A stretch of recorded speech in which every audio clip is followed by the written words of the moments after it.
Hey, what's up everyone? It's Emily and welcome back to my channel.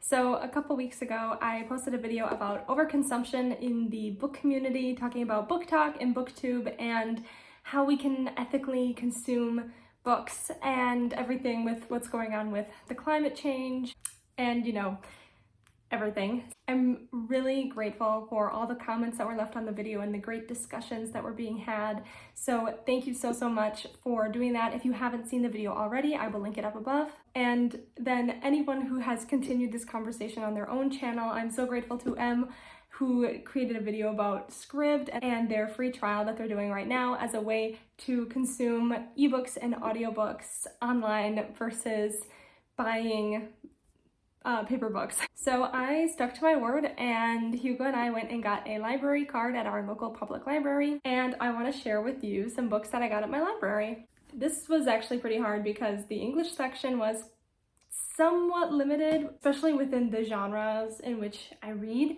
So there was about 4 shelves of books in English, and most of them were thrillers, mysteries, or old romances by the really big authors that I don't really have any interest in reading. So there were tons of those, and then some other fiction books that I'd heard of, but not too many.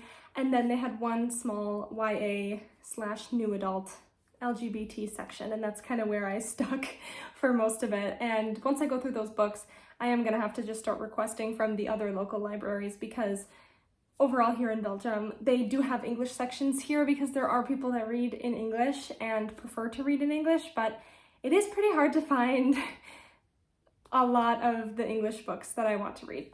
But I did luck out and there was some amazing books there and a bunch that were on my TBR, so I'm gonna just share with you now. Okay, so I found One Last Stop by Casey McQuiston, and I'm about this far into it right now. This is the beginning. I'm about this far, and I have to be honest, guys, it's probably a DNF for me.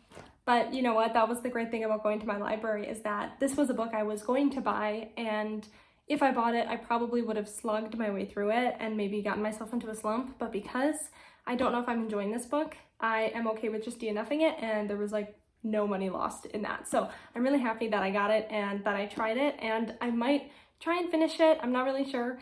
But anyway, no harm, no foul, and I'm really glad that I gave it a shot. Another book I found was A Song of Wraiths and Ruin. This has been on my TBR forever. It was recommended to me by Yasmin, and I have just been putting it off because I haven't been able to find a copy of it that I wanted that was in good condition at the used bookstores I was going to. And like I said, I've been trying to cut back on how many books I purchase for myself, but this one was sitting there waiting for me, and I was so excited to see it. I don't think I grabbed a book faster than when I saw this one on the shelf, so I'm very excited to read this one. I also found The Priory of the Orange Tree, which I mentioned in another video as one that kind of has freaked me out because it's so big, and even though it shouldn't, because I read Sanderson, but I am so excited for it. The cover is so beautiful, and I'm really grateful that they had this one there, because of all the ones, I really wasn't expecting this one to be there, but it was, so I'm very happy. They also had Here's to Us, which I didn't know this was actually a sequel, because I had been looking at reading this one, but I didn't realize that it was a sequel. I thought it was maybe just with the same characters as a different book, but unrelated. But just kidding, so I can't actually end up reading this one yet. I still want to, but I need the first one first, because if I don't want to read them out of order necessarily. But I really do love the cover of this one, and I love that it takes place in New York City in the theater scene, which is just, I definitely think this is one that I'll enjoy, but I need the other one first. This one was a total wild card, but I'm so glad we got it, because Hugo and I just finished Stranger Things season 4, and they had a Robin novel, which I had no idea that they had Stranger Things novels. And apparently there's one for Max as well, and I don't know about any other ones, but I am so excited for this one. Robin is probably one of my favorite characters, if not my favorite character on the show, and so to get a book from her point of view that is occurring during the first season is awesome. And it's her queer coming out story, her figuring out that she's a lesbian, which is so cool, and I am very excited about this one. Another one I have is Dear Justice by Nick Stone. This is the sequel to Dear Martin by the same author, and Dear Martin was one of my favorite books back in, I think, 2019 when I got it. And I read this one in a day on like August 1st or something. And honestly, I couldn't put it down. And it was so beautiful. Her author's notes are so gut-wrenching and honest. And her view on the justice system is so raw and real.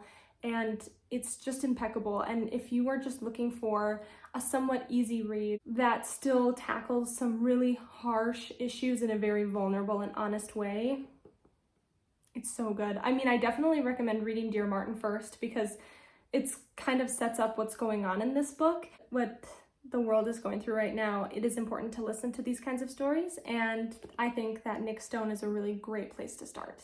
And finally, I picked up Dark Matter. Hugo recommended this one to me. It was sitting on the shelf, and I'm about halfway done with it. I've been reading it for about a day now, and I'm actually really liking it.